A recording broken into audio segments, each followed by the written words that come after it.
So for my final presentation, I wanted to discuss stigmas and unfair assumptions about people with Down syndrome. People with Down syndrome are faced daily with discrimination, outdated stigmas, and unfair assumptions about their capabilities in life. Before I get started, I wanted to discuss my own prejudice and stigmas against Down syndrome people that I didn't even know I had. So I'm a server at a restaurant, and one day I had this customer come in and he had Down syndrome. And my immediate thought was, okay, I have to help him read the menu, do this, do that. And before even speaking to him, before even getting to know him, that was my assumption, just by looking at him. And I was proven very wrong. And I was disgusted with myself that was even my first thought. And that's not normal. I don't look at other people and assume that. And it's not right of me. And that's something that really helped change my perspective. So the Global Down Syndrome Foundation gives a story of two syndromes. The first syndrome being before the 80s, people with Down syndrome were actually institutionalized as young as infants and toddlers. They were faced with cruel and unusual punishment for the simple crime of being born different or being born with Down syndrome. They were believed to not be able to speak, write, or read, that they were incapable of taking care of themselves, and they were not allowed to be in public education, nor were they wanted in public spaces. The new syndrome pretty much depletes any and all beliefs from the old syndrome. It talks about how many of them are actually high school graduates, college graduates, and it talked about how their IQ had actually increased by 20 points since before the 80s and now.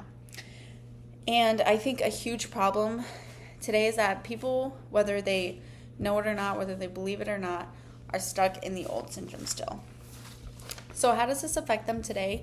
In the workplace, people with Down syndrome want to work. My customer was so proud to pay with his own money that he had earned from work. They are just like anybody else. They want their own money. They want to support themselves.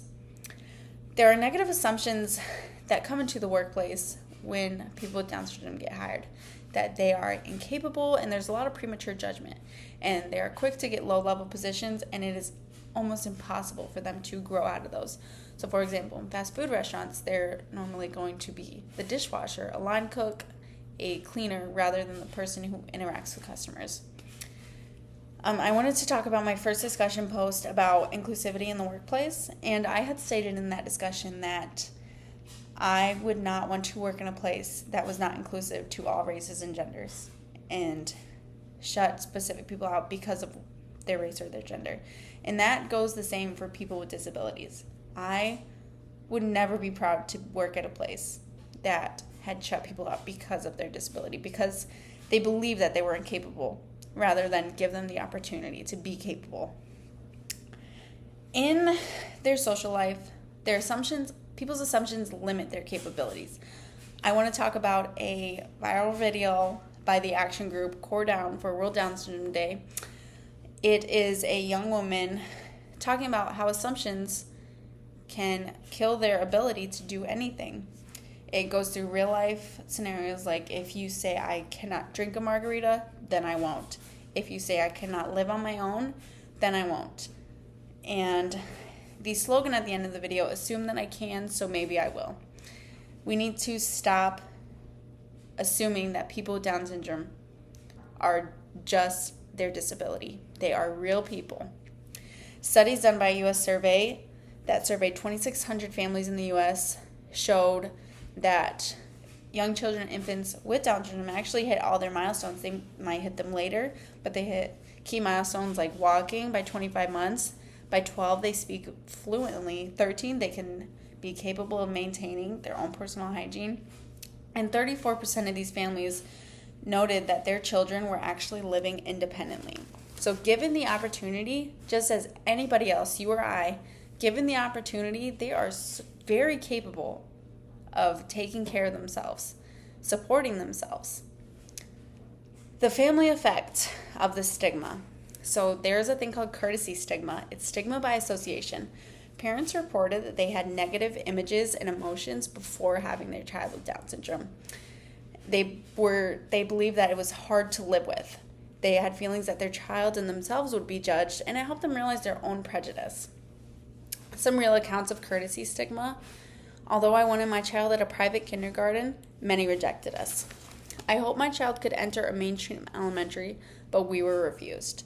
More accounts included pitty remarks, overly concerned remarks, and even excessive inattention. People blatantly, purposefully ignoring these families. Another woman noted how she was not told congratulations when she had given birth. The nurses and the doctors kind of gave her a sad look. And nobody, after you bring life into the world, nobody wants to be surrounded by sadness or think that people are pitying you. Another woman noted how when her child was diagnosed with Down syndrome, she was told, "I'm so sorry." Like it was something terrible, not your baby's still going to come out alive. You're still going to have a baby. It was, "I'm so sorry." And no expecting mother wants to hear, "I'm so sorry that you're going to have a healthy baby." It's a common assumption that people make that parents and families are suffering because of their child's diagnosis. And that's just feeding into the unfair stigmas that people with Down syndrome are incapable. If you are constantly feeling sorry for families when you don't even know them, you don't even know who they are, it just feeds into the stigma, and that needs to stop. So why is this important? Down syndrome is the most common chromosomal defect. It's 1 in every 640 children, and that doesn't sound common, but it very much is. You come across multiple people with Down syndrome in your life. They're real people. They have feelings. They're human. They are capable. They can take care of themselves. They can live full lives. We need to stop labeling them by their diagnosis and instead by who they are, their interests, who they are as people, getting to know them. I don't outwardly judge anybody for their race, gender, disability. And although I'm guilty of it, it's not an intention, and it's not an intention for many people. But it's easy, just like I did with my customer, to assume. And we need to be more careful about that. We need to start giving equitable opportunities to these people to help them strive in life. Some resources to learn more information about this topic if you're interested: the Down Syndrome Association, the Global Down Syndrome Foundation, and the National Down Syndrome Society.